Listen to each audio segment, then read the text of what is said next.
कभी देव और दानव के बीच में युद्ध, तो कभी अदृश्य शक्तियां देव और प्रेतों के बारे में संघर्ष।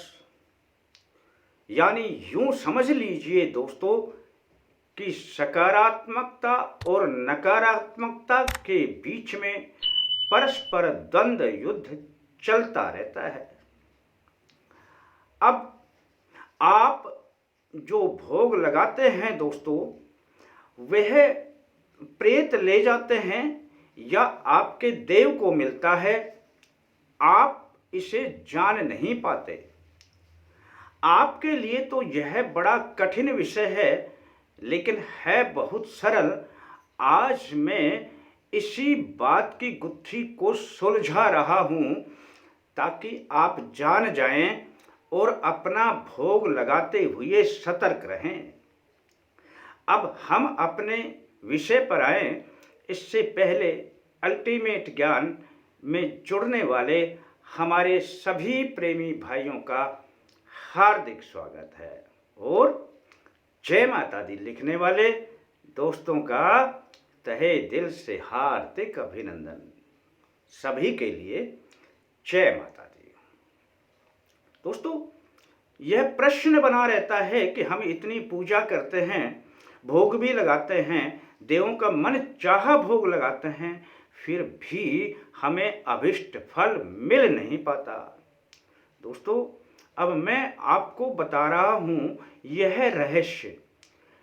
इन रहस्यों को आपको कोई बताता नहीं है, परंतु हम इसलिए बताते हैं कि एक तो आप हमारे परिवार के प्रेमी सदस्य हैं और दूसरे ज्ञान को बांट देना चाहिए। दोस्तों, बांट देते हैं। और तीसरे कि सच्चाई जब सामने आए तो आप भी उसको करेंगे तो आपको फायदा होने लग जाएगा। अब मैं बता रहा हूं दोस्तों कि अब आप पूजा करते हैं, फल नहीं मिलता, तब होता क्या है हकीकत में दोस्तों कि जो हम पूजा पाठ करते हैं तो उसका भोग लगाया जाता है। तो अब ये दो शक्तियां परस्पर एक साथ चलती रहती हैं। अब किसी का प्रभाव नकारात्मक शक्ति का अधिक हो जाता है तो कभी सकारात्मक शक्तियों का। ये हमारे घर में क्या हर स्थान पर ही चलता रहता है। इसे आप द्वंद्व युद्ध ही कहिए या इनके स्वाभिमान की परस्पर लड़ाई कहें। अब नकारात्मक चीजें हैं, यानी जो प्रेत शक्ति हैं, वह साफ सफाई पसंद नहीं करती और जितनी अधिक सुगंध होगी उस सुगंध को भी पसंद नहीं करती है यदि वह सुगंध भोग की है।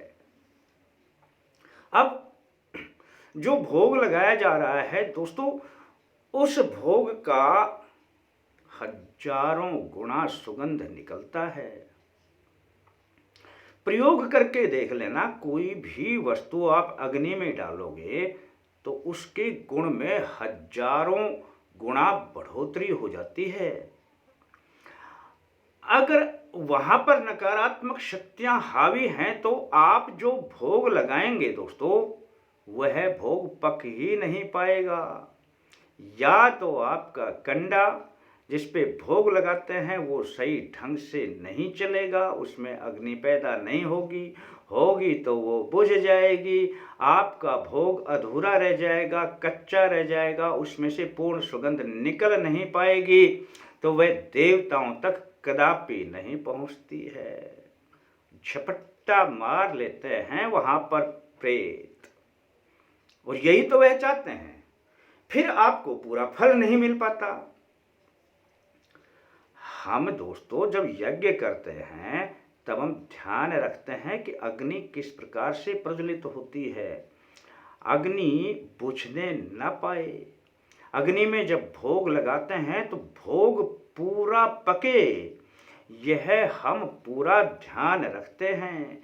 जब नारियल का भोग ऊपर से भोग लगाया जाता है दोस्तों, तो नारियल में से चाहे आपको हवन में कहीं भी अग्नि दिखाई ना दे, लेकिन नारियल में से आपको अग्नि दिखाई देती रहेगी, क्योंकि वह नारियल पकेगा।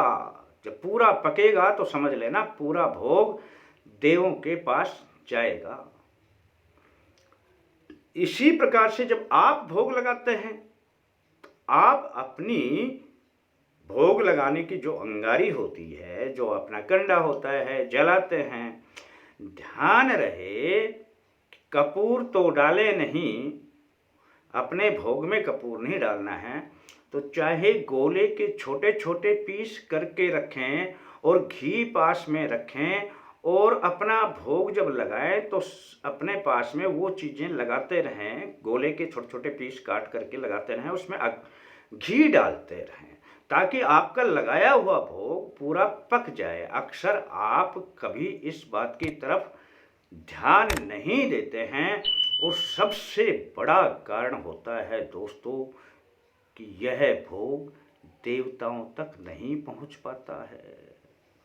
तो फिर फल प्राप्ति कैसे होगी? फिर जिसने भोग लिया है प्रेतों ने, ये तो फल प्राप्त जो वो देंगे वो आप, और वो क्या अच्छा दे सकते हैं?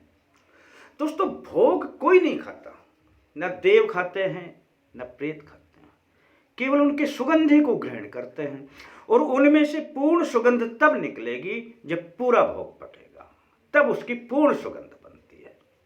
दोस्तों इस बात का ध्यान रखें, और ये वीडियो डालने का मेरा मकसद आपको अपनी पूजा पाठ से पूरा लाभ मिले।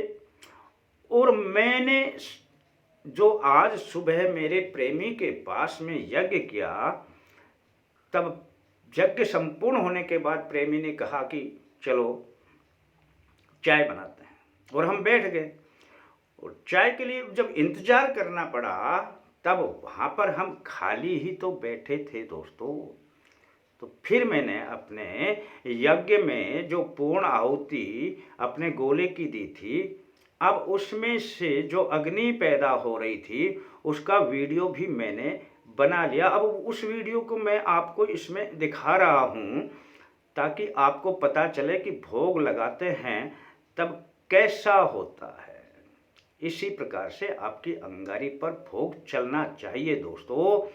ऐसा अगर भोग आपका चलेगा तो समझ लेना देवों के पास ही जाएगा, देवों के पास ही जाएगा, और उनसे फिर पूर्ण जो आपका आशीर्वाद है वो आएगा, जो आप चाहते हैं वो मिलेगा, और आपके घर में खुशियां ही खुशियां बरसने लग जाएंगी। दोस्तों करके देख लेना, आज से ही यह परीक्षित प्रयोग है।